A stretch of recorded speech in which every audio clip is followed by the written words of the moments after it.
সেই মালিক যে হুকুম দিবে এই হুকুম যদি না মানে তাহলে তাকে শাস্তি পেতেই হবে, এমনকি তার কাছ থেকে তাকে আউট করে দেওয়া হবে। মালিক তো আউট করলে দুনিয়ায় আরো জায়গা আছে, কিন্তু আমাদের আসল মালিক আল্লাহ যদি আউট করে দেয় তাহলে আর যাওয়ার জায়গা নেই। আল্লাহ বলেন ফাইনা তাযহাবুন, তুমি যে আমার আদেশ মানবে না, আমি যে যদি তোমাকে আউট করে দেই, ফাইনা তাযহাবুন, তুমি কোথায় যাবে? তোমার তো যাওয়ার জায়গা নাই। ইন হুয়া ইল্লা, হ্যাঁ, তুমি যাইতে তো পারবে না, তোমার তো অবশ্যই তার কাছে আবার ফিরে আসতে হবে। ফাইনা তাযহাবুন, যেতে পারবে না, যাওয়ার জায়গা নাই। কিন্তু কিন্তু আমরা সুযোগ পেয়ে গেছি এতটুকু যে আমরা মালিকের হুকুম না মানলে মালিক খালি ভয় দেখায়, মালিকের ভয় দেখায় দিছে, না মানলে কিন্তু উপায় নাই। আর আমরাও এমন বেউকুফ, আমরা এরকম বেউকুফ যে কিল একটা দিস আর একটা দিয়ে দেখি করি, আর একটা দিয়ে দেখি করি, আর একটা মারি যখন দেখি আর একটা দেখ দেখ কি করি। আমরা এরকম একটা বোকার মতো আমরা আল্লাহ পাকের সাথে ডর দেখাইতেছেন। আচ্ছা আরেকবার দেখান কি হইব। আল্লাহ পাক যখন ধরে ফেলবেন, কোরআন পাকে আল্লাহ পাক বলেন ইন্না বাতশা রাব্বিকা লাশাদীদ, আল্লাহ পাকের পাকড়াও খুব কঠিন, ধরে ফেললে আর ছাড় নাই, আপিলের আর জায়গা নাই। ফয়সালা হয়ে গেলে, রায় হয়ে গেছে, দুনিয়া আপিল করতে পারেন, ওইখানে আপিলের জায়গা নাই, শেষ। মান্নু কেশা হালাকা, হাদিসে পাকে আসছে যাকে আল্লাহ পাক ধরে ফেলবেন হাসরের দিন সে হালাক হয়ে যাবে। দুনিয়াতেও যদি আল্লাহ পাক ধরে ফেলে তাহলে সে হালাক হয়ে যাবে, ধ্বংস হয়ে যাবে। দুনিয়ায় যদি কোনো মানুষ আল্লাহর গজবে পড়ে যায়, সেই ব্যক্তির তো মানে দুনিয়াতে তার ফয়সালা হয়ে গেছে, হাসরের দিন ফয়সালা হয়তো যাও জাহান্নামে, আর তার ফয়সালাটা দুনিয়াতে হয়ে গেছে। এক আল্লাহর ওলির এক ঘটনা আছে এমন যে আল্লাহর ওলি মসজিদে বসে আছেন, আল্লাহ পাক আল্লাহ ওলিদের অনেক সময় কাশফ হয়ে যায়। দুনিয়ায় যখন নাকি আল্লাহ পাকের কোনো কর্মকাণ্ড ঘটায় দেন, তখন এগুলো কার্যকারিতায় আসার আগেই আল্লাহ ওয়ালারা টের পায় যান, জেনে ফেলেন। এটা আল্লাহ পাক জানায় দেয়, টের পাওয়া দেয়, টের পাইছে উনি যে এই কাম হইতাছে, শাস্তি আইসা পড়তেছে, টের পাইছে।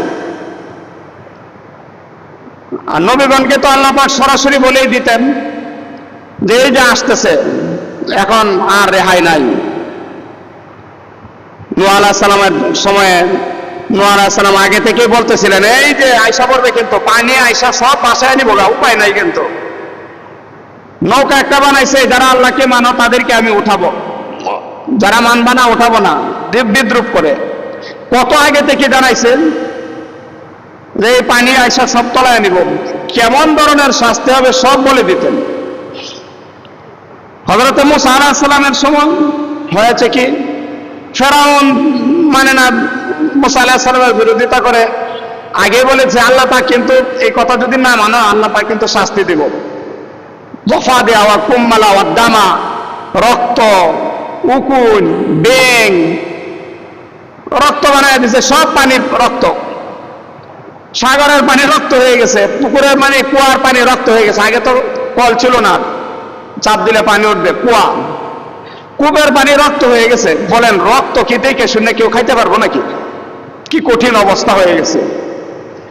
উকুন যেই জায়গাতেই যায়, উকুন মাথা থেকে পা পর্যন্ত, আর চুলকানি মানে পাগলের মতো, বাসটা ধরবে চুলকানি, বালিশে উকুন, বাসনে উকুন, ভাতে উকুন, তরকারিতে যেখানেই ব্যাং, মানে এই ধরনের শাস্তি। নবীগণকে তো আল্লাহ পাক পরিষ্কার ভাবে একেবারে বলে দেন, আর আল্লাহ আল্লাহগণের অনেক সময় কাশফ হয়ে যান, ধরে টের পায় না, মানে এই যে শাস্তি আসতেছে আল্লাহ পাক ধীরে ধীরে দিতেছেন, দেখি আল্লাহ বান্দা কি তওবা করে কিনা, বান্দা আমার কথা মানে কিনা, অবাধ্যতা ছেড়ে দেয় কিনা। হ্যাঁ, আল্লাহ পাকের ওইখান থেকে রহমত বা গজব যখন আসতে থাকে আস্তে আস্তে, এবং আল্লাহ পাক ইচ্ছা করলে তো কুন ফায়াকুন চাইলেই হয়ে যায় না, বান্দাকে আল্লাহ পাক তিনি রহমান রাহিম হিসেবে সুযোগ দেন।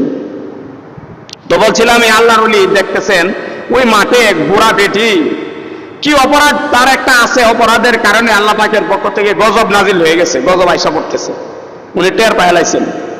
মুরিদানকে বলছে তাড়াতাড়ি যাও, এই লাঠিটা নিয়ে বুড়ার বেটির কোমরে একটা শক্ত করে বাড়ি দাও, জোরসে বাড়ি মারো, কোমরটা যেন একেবারে ভেঙে যায়, সে যেন আর এমন বাড়ি দিবা, কোমর এমন ভাবে ভাঙবা সে যেন আর কোমর নিয়ে দুনিয়ায় চলতে না পারে।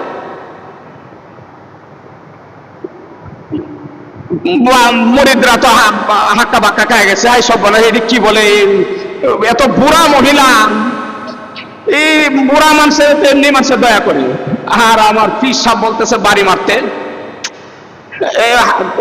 টাল মাটাল করতে করতে আল্লাহ পাকের গজব এসে গেছে। গজবে আয়সা তো বুড়া মহিলা একেবারে ধরফর করে সাথে সাথে মারা গেছে। উনি বলতেছিলেন সর্বনাশ করে ফেলেছ, ওকে যদি দুনিয়ার শাস্তিটা দিয়ে ফেলতে পারতাম আল্লাহ পাকের গজবটা উঠে গেল। এখন তো সে দুনিয়াতেই ফায়সালা হয়ে গেছে, সে কি জান্নাতি না জাহান্নামী, মানে আল্লাহ শাস্তিতে যে পড়ে গেছে দুনিয়াতেই, আখেরাতে তো শাস্তি বাধ্যতামূলক, যে শাস্তির ঘোষণাটা আখেরাতে হইতো এটা দুনিয়াতেই হয়ে গেছে। এই জন্য আল্লাহ পাকের গজব থেকে বাঁচার জন্য আল্লাহ পাকের কাছে দোয়া করা, আল্লাহ তোমার গজবে ফেলে আমাদেরকে মেরো না, তোমার আযাবে ফেলে আমাদেরকে মেরো না, আমাদেরকে আযাবের অন্তর্ভুক্ত করো না, আমরা যেন আমাদের পাপের কারণে তোমার গজবের যোগ্য না হয়ে যায়। তোমার কাছে পানা চাই, মাপ চাই, দাজ্জালের ফিতনা থেকে পানা চাই, কারণ দাজ্জালের ফিতনা যদি কেউ পায়া ফেলে, দুনিয়ায় ফিতনার অভাব নাই। দুনিয়ায় যদি কোনো ব্যক্তি আল্লাহ দাবি করে সেও বান্দা পাবে, আল্লাহ যদি কেউ দাবি করে, মধ্যপাড়ায় যদি কেউ আল্লাহ দাবি করে তার বান্দা পাবে। আপনি আমার থেকে মুসলমান, এই মধ্যপাড়ায় সব মুসলমান থেকে দেখবেন একদল হয়ে গেছে, তারা খোদা মানতেছে। গোলাম আহমদ কাদিয়ানী নবী দাবি করছে, উম্মতের অভাব নাই, আই সর্বনাশ। আমরা এই মধ্যপাড়াতেও মনে হয় আছে, উম্মতের অভাব নাই। তো এই জন্য বলছিলাম যে আল্লাহ পাক এই দুনিয়ায় আপনি আমাকে যে দিয়েছেন তার হুকুম পালন করার জন্য, যদি অবাধ্য হয়ে যায় তাহলে কিন্তু শাস্তির শেষ নাই, যদি ধরে ফেলেন তাহলে উপায় নাই, দাজ্জালও যদি এসে যায় আমরা দলে দলে দাজ্জালের এতে চলে যাবো। এই জন্য পানা চাওয়া, আল্লাহ আমাকে দাজ্জালের ফিতনা থেকে বাঁচাও, পানা চাই, দাজ্জালের ফিতনা থেকে পানা চাই, তোমার গজব থেকে পানা চাই, আশ্রয় চাইতে হয় আল্লাহর কাছে। যে কথা বলতে চেয়েছিলাম, গত সপ্তাহে আলোচনা করেছিলাম, আল্লাহ পাক আপনি আমাকে নিয়ামতের অপুরন্ত নিয়ামতে ডুবিয়ে রেখেছেন, এই নিয়ামতের জবাব দিয়ে একদিন করতে হবে। যেমন আপনি আমার এই নিয়ামতগুলো দিয়ে ভালো কাজ করি, ঠিক তেমনি ভাবে এগুলো দিয়ে খারাপ কাজও করা যায়। উদাহরণ দিয়েছিলাম আপনি আমার চক্ষের কথা, সেই চক্ষু দিয়ে কাবা ঘর দেখলে গুনাহ মাফ হয়ে যায়, সুবহানাল্লাহ বলবেন না? আল্লাহ হজে গিয়েছেন ভাইরা, কাবা শরীফ দেখে এসেছেন, জানেন আমাদেরকে কি আল্লাহ পাক কবুল করেন কিনা দেখার জন্য পাগল হয়ে গেছে দিল। 2 বছর যাবৎ কাবা শরীফ দেখার জন্য অস্থির লাগতেছে, একেবারে বেশি পাগল হয়ে গেছে, মনটা যেন পাগল হয়ে গেছে। মনে করছিলাম এবার হজে নিয়ে আল্লাহ পাক নিয়ে নেয়, না নিল না, কবুল হইল না। বলছিলাম এই চক্ষু দিয়ে কাবাঘর দেখলে গুনাহ মাফ হয়ে যায়, নেক নজরে মহব্বতের দৃষ্টিতে মা বাবাকে দেখলেও গুনাহ মাফ হয়ে যায়। গত সপ্তাহে বলেছিলাম এই চক্ষু দিয়ে আপনি কোরআন শরীফ দেখবেন, আপনার চক্ষু শীতল হয়ে যাবে। এই চক্ষু দিয়ে যে কোরআন শরীফ দেখেছে, একদিন আল্লাহ পাক আপনি আমার মুখে তালা লাগিয়ে হাত পা চক্ষুর সাক্ষী নেবে, এই সাক্ষী চক্ষু দিবে, আল্লাহ তুমি তো আমার কারণে তাকে অনেক শাস্তি দিতেছ, আমি তাকে দিয়ে তোমার অবাধ্য দৃষ্টি আমি করেছি, আল্লাহ আমি তো এই চক্ষু দিয়ে কোরআনে পাকও দেখেছি। যদি আল্লাহ পাকের দয়া হয়ে যায় তাহলে চোখ দিয়ে আল্লাহ পাকে এই কথা পার করাই দিবেন। যদি আল্লাহ পাকের দয়া হয়ে যায় বের করে দিবেন। তখন আল্লাহ পাক আপনি আমাকে এই একটা দৃষ্টি কোরআন শরীফের হরফগুলো দেখার কারণে মাফ করে দেবেন। বলেছিলাম আপনাকে আপনাদের এখানে যে আল্লাহ পাক আপনি আমার এই চক্ষু দিয়ে এমন কাজ করাইছেন, এক ব্যক্তি মূর্খ কোরআন শরীফ পড়তে পারে না, নজির দেখায় দিচ্ছেন। কোরআন শরীফের আয়াতগুলো তো দেখে, হরফগুলো তো দেখে, এগুলো হাতা আঙ্গুল দিয়ে এই দিক এই মাথা থেকে ওই মাথা, ওই মাথা থেকে ওই মাথা। হাদিসে পাকে আসছে তুমি একটা হরফ পড়লে 10টা নেকি পাবে। আল্লাহ পাক কোরআনে পাকে বলেছেন ওয়ারাতিলিল কোরআন, কোরআন শরীফ তেলাওয়াত করো, অর্থাৎ পড়ো, পড়লে সওয়াব, প্রত্যেক হরফে 10টা করে সওয়াব। উনি তো পড়তে পারে না, উনি তো পড়তে পারতেছে না, উনি এই আয়াত ধরে ধরে কাঁদতেন প্রতিদিন, এইভাবে এক পাতা উল্টায় আরেক পাতা এইভাবে আঙ্গুল দিয়ে নিতেন। মারা যাওয়ার পরে তার জানাজা, দাফন কাফন সব করেছে ফেরেশতারা। সুবহানাল্লাহ। তো এই চোখ আপনি আমার যেরকম উপকারের, আমরা এই চক্ষুকে খারাপ ভাবে ব্যবহার করে থাকি।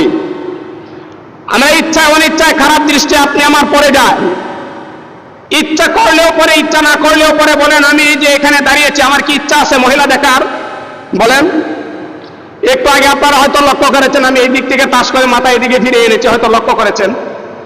এইদিকে কথা বলতেছিলাম, দেখি এই দিক দিয়ে মহিলা যাইতেছে, আমার তো ইচ্ছা নাই তাদেরকে দেখার। বাম সাইডে মসজিদের উত্তর সাইড দিয়া মহিলার চেহারা সামনে পড়তে, তো আমি চেহারা এদিকে নিয়ে আসলাম। ইচ্ছা না থাকলেও চক্ষু পড়ে যায়। এই জন্য বলা হয়েছে হাদিসে পাকে আসছে, তোমার এই চোখ যদি, আলী রাদিয়াল্লাহু আনহু নবীজি সাল্লাল্লাহু আলাইহি ওয়াসাল্লাম উল্লেখ করে বলেন, হে আলী, তোমার এই দৃষ্টি যদি অ্যাক্সিডেন্টলি তোমার অনিচ্ছা সত্ত্বে কোনো মহিলার দিকে পড়ে যায়, তাহলে তুমি তাড়াতাড়ি করে তোমার চক্ষুকে ফিরিয়ে নেবে। এই প্রথম পড়ার দ্বারা আল্লাহ পাক মাফ করে দেবেন, দ্বিতীয়বার তোমার কোনো সুযোগ নাই, দ্বিতীয়বার তোমার এই নারী দেখার সুযোগ নাই। একটা কুদৃষ্টি, আর নাজরু সাহমুম মিন সিহামিশ শাইতান, এই চোখের একটা দৃষ্টি বলা হয়েছে তীর নাম, সাহমুম মিন সিহামিশ শাইতান, শয়তানের বিষ লাগানো তীর। একটা তীরের আঘাত এমনি মানুষকে শেষ করে দেয়, আবার যদি তীরের মাথায় বিষ লাগানো থাকে তাহলে সারা শরীর বিষাক্ত হয়ে তার আর বাঁচার কোনো উপায় নেই। যেখানেই লাগুক, তীর গায়ে ঢুকতেই সারা শরীর বিষাক্ত হয়ে গেলে তার ধ্বংস, মানে দুনিয়া তার জন্য ধ্বংস হয়ে গেছে। তার মানে হলো, যদি কোনো একজন ব্যক্তি কোনো একজন নারীর দিকে কুদৃষ্টি করে, অনিচ্ছা সত্ত্বে পড়ে গেলে সাথে সাথে চক্ষু বাতি বন্ধ করে মাথা ফিরিয়ে নেবে, মাথা নিচু করে নেবে, অসুবিধা তো নাই, ফিরিয়ে নিতে পারে। গাড়িতে উঠলে দেখা যায় মহিলা এসেই যায়, চেষ্টা করা 100 মহিলা যেই সাইডে বসেছেন আমি এই সাইড ছেড়ে অন্য সাইডে বসি। দুনিয়ার পরিস্থিতি, আপনি আমার এই সমাজের পরিস্থিতি যেহেতু এমন, কিন্তু এই গাড়িতে চলা অবস্থায় একটা দৃষ্টিও যেন মহিলার দিকে না পড়ে, একবারও যেন না পড়ে। গাড়িতে বসা অথচ দেখবো না, হতে পারে না? অসম্ভব নয়, সম্ভব। বলে যে এরকম একটা দৃষ্টির কারণে আপনি আমার জীবনের সমস্ত ইবাদতকে জ্বালিয়ে পুড়িয়ে ছাই করে দেওয়ার জন্য একটা কুদৃষ্টি যথেষ্ট, একটা কুদৃষ্টি যথেষ্ট। শয়তান নারীদেরকে, যুবতী মেয়েদেরকে আপনি আমার সামনে ঠেলে এনে দেবে, তাদেরকে ফুসলাবে, বাইর হও, বাইর হও, তাদেরকে ফুসলাবে, এইভাবে বাইর হও, যেভাবে বের হলে পুরুষের দৃষ্টি তোমার দিকে না তাকাইলেও যেন চুম্বকের মতো এসে যায়, এমন এমন পোশাকে তুমি বের হও, এমন পোশাকে বের হও। শয়তানের কথায় তারা ধোকায় পড়ে এইভাবেই বের হয়, এমনকি ওড়নাটা পর্যন্ত দেয় না। নাউজুবিল্লাহ বলেন, এটা বাস্তব না অবাস্তব? এক হিন্দু যুগিনা জ্ঞানী ভারতের পত্রিকায় আসছে, গত বছর আমি দেখেছি, বলেছে যে যদি আমাদের এই দেশে নারী যুবতীদেরকে ইফটিজিং থেকে বাঁচাতে হয়, যদি নারীদেরকে নির্যাতন থেকে বাঁচাতে হয়, তাহলে প্রথমেই নারীদের পোশাক শালীন করতে হবে। হিন্দু ব্যক্তি বলছে, পত্রিকায় আসছে, নারীদের পোশাক আগে শালীন করতে হবে। আর আমাদের নবী কি বলেছেন? কোরআনে পাকে আল্লাহ পাক কি বলেছেন? বলেছেন যে তুমি এমন একটা পোশাক পরবে মাথা থেকে পা পর্যন্ত যেন তোমার বডির অবয়ব দৃষ্টিতে না আসে, না বোঝা যায়। বডির অবয়ব যেন দৃষ্টিতে না বোঝা যায়, চিকন না মোটা এটা যেন বোঝা না যায়, এমন পোশাক পরবে। নারীরা এখন পোশাক তো পায়জামা তো পরে টাইট, গায়ের পোশাক তো পরে টাইট, বোরকাটা পর্যন্ত এখন এটাকে ফ্যাশন বানায় নিছে, নাউজুবিল্লাহ বলে। বোরকাটাকে পর্যন্ত এখন পোশাক বানায় নিছে। ওরা হলো শয়তানে তাদেরকে বের করে দিচ্ছে যাতে পুরুষগুলো জাহান্নামের লাকড়ি বনে যায়, যাতে পুরুষগুলো জাহান্নামের লাকড়ি বনে যায়। আমি আজকে থেকে প্রায় অন্তত 25 বছর আগের কথা বলি। এই আখা বাজারে আমি একবার ওইখানে গেছি, ওইখানে লজিক ছিল, খানা আনতে গেলাম। ওইখানে দেখে এক বুড়া বেটা লাঠি নিয়া, আপনি আমি তো আজকালকার পরিস্থিতি এমন, যদি কোনো একজন নারী এমন বেগানা ভাবে চলে, গ্রামের কথায় বলে বলে কি বলে যে এই আজকে বেটার লাশ নাই, দেখছে বেটার লাশ, কেন দেখলো? আর আজকালকার জমানায় এমন নারীরা যদি এমন ভাবে চলে, কেউ যদি তাকে বলেন মা তুমি এইভাবে কেন আসলে, 5টা যুবক আইসা আপনাকে পাকড়াও করবে, বদমাইশ, আরো যত গালি দিতে পারে। নারীদের সাথে কথা বলাস, নারীদেরকে যাতা বলাস, হ্যাঁ, বের বের করে ধরবে। অবস্থা হলো এমন। যদি সবাই বলতো, যদি সবাই দায়িত্ব পালন করত, রাসূল পাক সাল্লাল্লাহু আলাইহি সাল্লাম বলেন কুল্লুকুম রাইন ওয়া কুল্লুকুম মাসউলুন আন রাইয়াতিহি, তোমরা প্রত্যেকেই দায়িত্বশীল, তোমার সেই নিজ নিজ জায়গা থেকে তোমাকে দায়িত্ব সম্পর্কে জিজ্ঞাসা করা হবে, তোমার সেই স্থানে থেকে তুমি দায়িত্ব কতটুকু পালন করেছিলে। আমি একদিন বলেছিলাম, আপনার সামনে আপনার ভাতিজা নয়, আপনার এলাকার কোনো একটা যুবক সিগারেট টানতেছে, আপনার ছেলে হলেই শুধু আপনি শাসাবেন, তাকে বলবেন না? এটাও তো আপনার দায়িত্ব। যদি করতেন তাহলে এই যুবকগুলো বেয়াদব হতো না, এই যুবকগুলো বেয়াদব হতো না। এই বেয়াদব যদি না হয় তাহলে তার কোনো না কোনো একটা সময় অনুভূতি আসবে, সে ভদ্র হয়ে যাবে, ভালো হয়ে যাবে, নেককার হয়ে যাবে, জান্নাতি হয়ে যাবে। ভদ্র হতে হতে শেষ সীমানা জান্নাতি পর্যন্ত হয়ে যাবে। আজকে আমি যখন মুরুগ মহলে অটোতে উঠছি, তখন আমার বাম সাইডে আরেক যুবক ব্যক্তি বসা, আমি উঠতেই লোকটা টাস করে নেমে গেছে, নাইমে টাস করে ওইখানে গেছে, গা বলতেছে ভাই আমি যাবো না, আপনি যান গা। ওইটা বলতেছে কেন, যা আসেন আসেন, অসুবিধা কি? আমি উঠতেই নেমে গেছে, কারণ কি? পরে আরেকজনে বলতেছে সিগারেট চালাইছে, আস্তে আস্তে বলতেছে, কোনার হাতে সিগারেট যে। আমি বললাম ওই যুবকটা ভদ্রতা দেখাইছে, তার ভদ্রতার সম্মান করা দরকার। সে নেমে গিয়েছে, তাকে সম্মানের সাথে তাকে রাখা দরকার, সে যেন এই ভদ্রতা বজায় রাখতে পারে। একটু জুড়ে জুড়ে বললাম যাতে ছেলেটা একটু শুনে। আমি বললাম যে এমন ভদ্র সন্তান ছেলে আমাদের সমাজে দরকার। যাক, বলতেছিলাম যে কথাটা, যে তাদেরকে বাধা দেওয়ার মতো শক্তি সামর্থ্য আপনি আমার নাই। ওই আখাবাজারের বুড়া বেটা, এই ওই সময়ে 25 বছর আগের কথা, ওই সময়ে বুড়া বেটা লাঠি হাতে, এই মেয়ে যখন এইভাবে বাইর হয়েছে, কেউ তো কিছু আর বলে না। এই বুড়া বেটা পিছন দিয়ে বকা লইছে আর বাড়ি মারে মারে, এত খালি একবার দিকে যায় আরেকবার ওই দিকে যায়, সামনে দৌড়ে চিপা চাপা কোন দিকে যে যাইবো, বুড়া বেটা অন্তত এখান থেকে ওই মোড় পর্যন্ত এইভাবে ধাওয়ায় আনছে। বুড়া বেটা তো মুরব্বী মানুষ, লম্বা জুব্বা পরা, তারে আর কেউ কিছু বলার সাহস পাইছে না। আমার মনে হয় এই মেয়েটা যদি তার থেকে শিক্ষা নিয়ে থাকে, আর কোনোদিন রাস্তায় এইভাবে বের হবে না। তো বলছিলাম যে কথাটা, আপনি আমার এই দৃষ্টি, তাদেরকে তো শয়তান নামায়া দিবে, তাদের দোষ নাই। একটা কথা বলে যে তাদের দোষটা, এটা বয়সের দোষ, আমি এটাকেও কেটে ফেলি, এটা ভুল কথা। বয়সের কোনো দোষ না, বরং আমি একদিন বলেছিলাম এই বয়সটাই ইসলামকে প্রতিষ্ঠা করার জন্য মানে উপযুক্ত বয়স, এবং এই বয়সের ব্যক্তিরাই দুনিয়ায় ইসলাম দেখায়া দিছে, নারীরা পুরুষরা ইসলাম দেখায়া দিছে। তো বলছিলাম যে এই কথাটা, যে আপনি আমার করণীয় কি? রাস্তায় তো ওরা বের হয়েই গেছে, 12টা ঘন্টা 24টা ঘন্টা মধ্যপাড়া থেকে ঢাকা পর্যন্ত যদি বাসে এভাবে আপনি আমার যেতে হয়, ট্রেনে যদি আমার যেতে হয়, একবারও আমি ওই নারীর চেহারার দিকে তাকাবো না, তার বডির দিকে তাকাবো না। যদি পারি তাহলে আপনি আমার এই দৃষ্টির সদ্ব্যবহার করলাম এবং আল্লাহ পাকের বাধ্য বান্দা হয়ে থাকতে পারলাম। আল্লাহ পাক আপনি আমার এই দৃষ্টি এমন অসংখ্য গুলোতে নিয়ামত দিয়েছেন, যে নিয়ামতগুলো একদিকে আপনি আমার বিশাল উপকারের। কেমন উপকারের? যদি আপনি আমার চক্ষুটা আজকে অন্ধ হয়ে যায় তখন টের পাবো হায় কি অবস্থা হয়েছে, কি অবস্থা হয়েছে। এই মাত্র মাদ্রাসায় যখন আমি বসে রইলাম, এক ছেলে আরেক ছেলের চক্ষু বন্ধ করে ধরতে চায়, এই হাতের আধা দূরে এসে ধরতে পারে না, খুঁজে এই তো মাত্র একটু আগে মাদ্রাসায় দেখে আসলাম, ছেলে ধরতে পারে না, যে দ্বারে ধরতে পারে না খুব খুশি, আমাকে দেখে না, ধরতে পারতেছে না, অথচ কাছে আমি। হ্যাঁ, তো এই চক্ষুটা যদি আমার চলে যায়, আমার হাতের কাছে গ্লাস থাকবে, আমি গ্লাসের উত্তর সাইড দিয়ে হাত ঢোকাবো, 1 ইঞ্চি দক্ষিণে নিলে হয়তো আমি গ্লাসটা ধরে ফেলতে পারতাম, হবে না, পারলাম না। এই চক্ষু যদি আজকে চলে যায় তখন টের পাবো হ্যাঁ আমার কত বড় উপকারে। অথচ এই চক্ষুকে আল্লাহ পাক আপনি আমাকে দেওয়ার পরে নিষেধ দিয়েছেন, এই জায়গাগুলোতে তুমি চক্ষুকে ফেলতে পারবে না।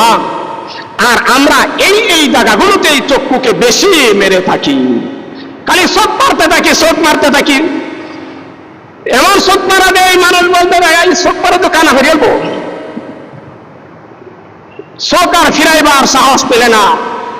এমন অবস্থা আমি দেখেছি এক যুবককে, যে এইভাবে দেখতে দেখতে দেখতে দেখতে ও মেয়ে যখন এদিকে গেছে এইভাবে মুখ দিতেছে, তো দেখা ছাড়ে না, তাকাই আছে, কি যেন মনে হয় যেন চোখটা স্বাস্থ্যবান হইতেছে, চোখের প্রোটিন ঢুকতেছে, মনে হয় যেন এর চেয়ে ভালো জিনিস আর দুনিয়াতে নাই, আমার স্বাস্থ্য ভালো হবে। নাউজুবিল্লাহ।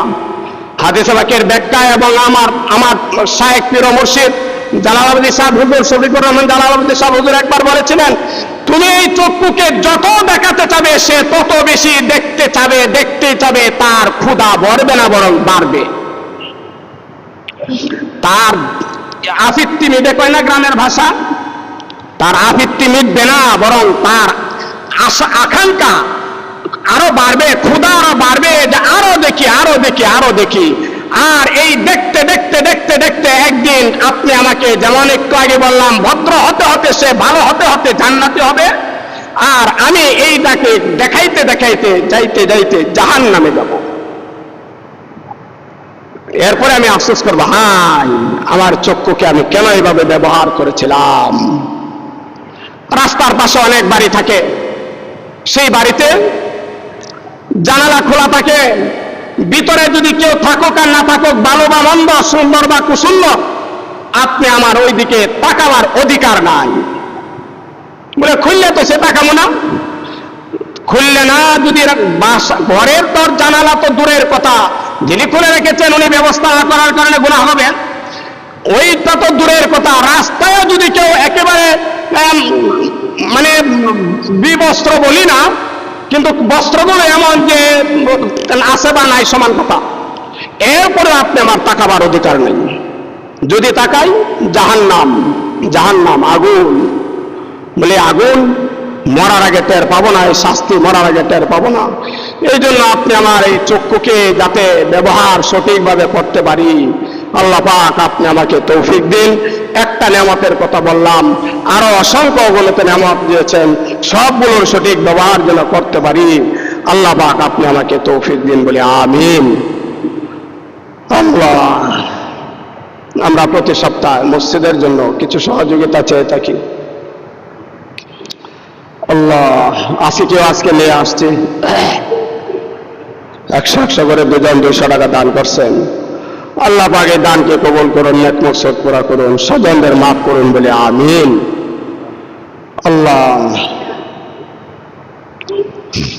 আল্লাহ, গলাটা এমনি ভাঙ্গার, আমার আরেক দোষ, আস্তে কথা বলতে পারি না, জোরে কথা বলাতে আপনাদেরও কষ্ট হয়, আমি আপনাদের কাছে মাপ চাই, বারবারও মাপ চাই। মাস্টার ফজলুর রহমান সাহেব 200 টাকা দান করছেন। আল্লাহ পাক মুরব্বির নেক হায়াত, সুস্বাস্থ্য দান করুন, ঈমানের সাথে দুনিয়া থেকে যাওয়ার তৌফিক দান করুন, সবাই বলে আমিন। আমাদের সবাইকে ঈমানের সাথে দুনিয়া থেকে যাওয়ার তৌফিক দান করুন বলে আমিন। আরেক বাচ্চা 100 টাকা দিছে, নেক হায়াত দিন, সুস্বাস্থ্য, স্মরণ শক্তি বাড়িয়ে দিন, দুনিয়া আখিরাতে সফল জিন্দেগি দান করুন বলে আমিন। আরেক ভাই 100 টাকা দিচ্ছেন, আল্লাহ পাক দানকে কবুল করুন, নেক মকসদ পুরা করুন, স্বজনদের মাফ করুন বলে আমিন। আলহামদুলিল্লাহ, আরেক ভাই 100 টাকা দান করছেন। আল্লাহ পাক ভাইয়ের দানকে কবুল করুন, নেক মকসদ পুরা করুন, স্বজনদের মাফ করুন, কামাই রুজিতে বরকত দিন বলে আমিন।